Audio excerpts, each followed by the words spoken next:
Bonjour à tous, voilà je suis avec Yann Gillet. Nous sommes à Cannes, à l'hôtel Martinez, et je suis un lundi matin après la manche de l'Autileux Cannes.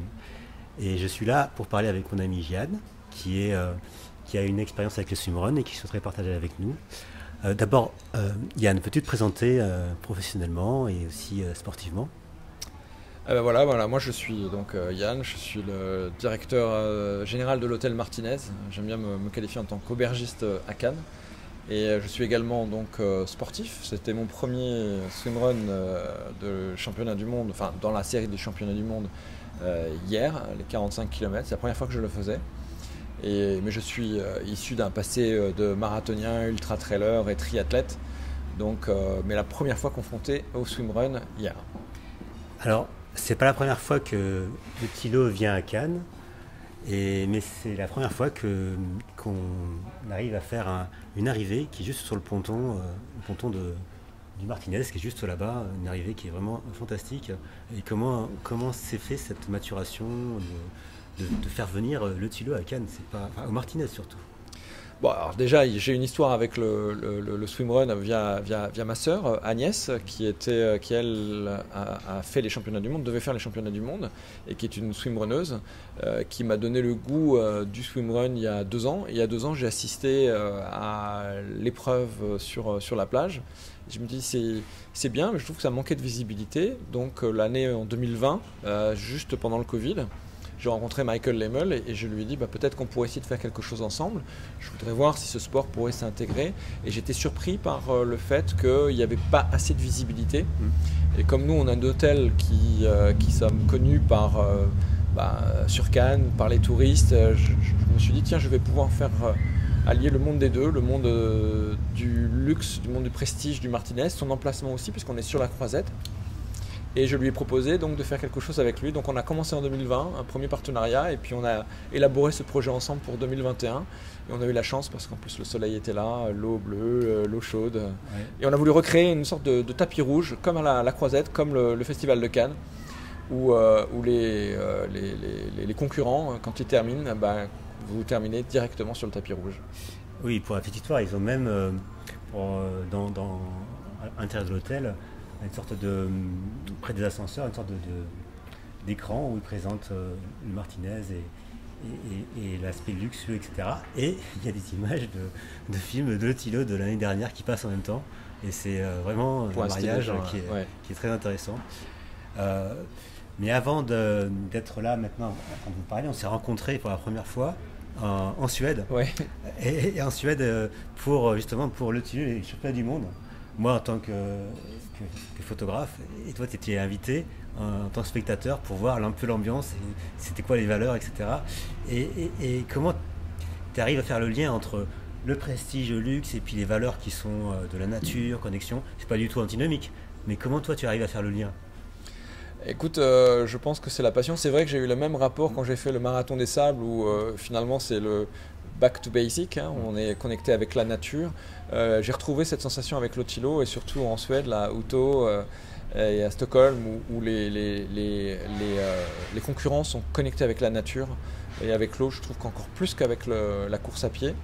Et puis c'est un monde sur lequel nous on essaie de se rapprocher, on essaie de vivre des expériences qui sont vraies et qui sont naturelles. C'est pas seulement le prix que vous payez, c'est aussi le contenu. On fait plus attention à ce que vous allez vivre, la qualité des produits, le côté local. Et je pense que c'est pas antinomique d'avoir un hôtel de prestige et le sport. Je trouve que de plus en plus. Et d'ailleurs, quand on voyage, je pense qu'on est mieux préparé à être confortable et à être pris aux petits soins. Je trouve qu'on arrive dans des meilleures conditions. C'est ce que la plupart des concurrents du swimrun m'ont dit. Finalement, ils arrivent dans de meilleures conditions. Et le vainqueur, c'est Hugo. Hein, je crois qu'il a mis 20 à 25 minutes de mieux que l'année dernière. Et je pense qu'on est quelque part un peu responsable. Il a bien dormi, il a bien mangé, il est heureux. Et je crois que ça participe au succès de tout concurrent. Voilà. Donc c'est comme ça que je pense que les deux mondes sont connectés. D'accord. Pour l'avenir, tes projets en tant que swimrun, parce que là, il est modeste, mais il a très très bien fini la manche de Coupe du Monde. Tu étais en bonne place hier avec ton ami. Oui, on n'a pas gagné. Hein, pas gagné, mais vous étiez bien dans la première moitié et le niveau est très élevé. Hein. Tu as des prétentions pour la saison qui arrive en suivante quand même. Écoute, oui, moi j'ai pas vocation à faire des performances, être sur le podium, mais c'est vrai que bon, moi très modestement, je dois avouer que j'étais surtout poussé par mon binôme qui est bien meilleur que moi et l'épreuve de natation, il me tire. Je pense que moi je suis bon, je suis passé marathonien, donc j'arrive à tenir sur la course à pied. La natation, j'ai des progrès à faire. Je rêverais de faire le championnat du monde l'année prochaine à Otilo, enfin à Auto. Et puis de continuer, donc probablement un ou deux autres World Series cette année. Je rêve de faire Isle of Scilly, Oui, qui paraît magnifique là, début juin. Voilà, donc ça c'est mes projets pour cette année, c'est de continuer, de m'améliorer et d'être encore présent sur les séries du championnat du monde. Il y a ça aussi, cet aspect dans le swimrun, de savoir qu'on court souvent, 99% du temps, avec un partenaire pour des longues distances.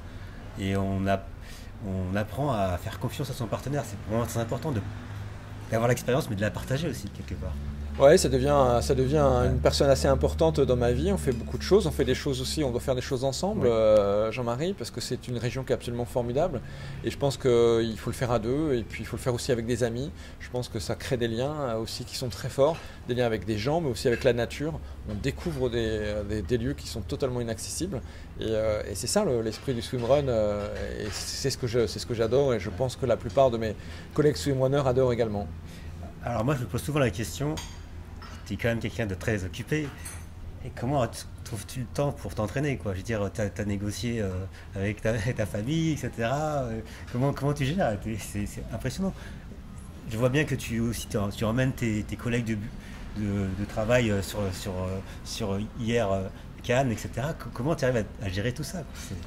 Bah oui, c'est vrai que c'est pas facile de gérer, mais je pense de n'importe quel sport, et je pense que tous ceux qui font du swimrun et qui ont un boulot doivent faire des concessions. Je pense que quand on est golfeur et qu'on doit faire 6 heures de golf le week-end, et si on le fait pas avec sa femme, ça va être une concession, ou de la voile, ou du vélo aussi. Je trouve que le vélo est très preneur.